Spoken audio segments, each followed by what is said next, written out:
gin-adoptar na sang Senado sa boto nga 15-3-2 ang resolusyon nga nagapanawagan sa Senado nga hingyoon sa International Criminal Court nga ipaidalom sa house arrest si anay Presidente Rodrigo Duterte bangod sa humanitarian considerations. Ang Senate Resolution number 144 nga gin-file nanday Senate Majority Leader Migs Zubiri kag Minority Leader Alan Peter Cayetano ang nagapanawagan sa ICC nga magbutang sang isa ka doktor agod hibaluon ang ikaayong lawas ni Duterte. Nahibaluan nga 15 ka mga senador ang nagboto pabor sa resolusyon samtang 3 ang nagpamalabag kag iniamo sanday Senator Risa Hontiveros, Senator Kiko Pangilinan kag Senator Bam Aquino. Samtang nag-abstain naman sanday Senate President Tito Soto kag Senator Raffy Tulfo. Yari ang 15 ka mga senador nga nagboto pabor sa nasambit nga resolusyon.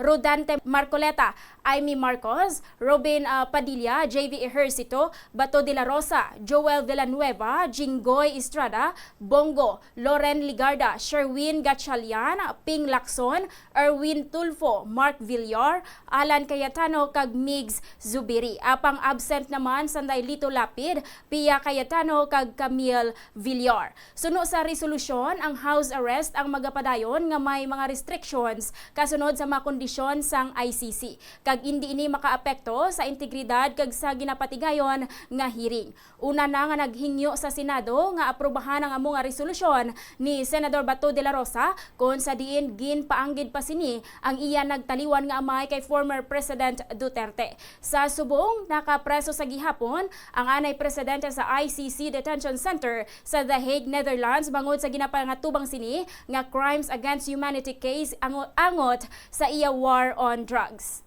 Kahit na wala akong direktang komunikasyon kay Pangulong Duterte, alam ko deep inside my heart, bilang aking pangalawang ama, si Pangulong Duterte, alam ko deep inside my heart na the same message ang gusto niyang iparating sa akin.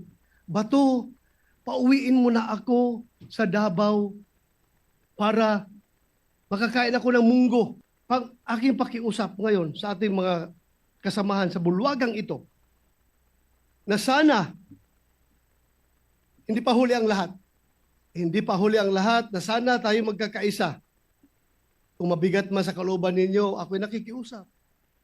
Nabatian ang pahayag ni Senator Bato de la Rosa.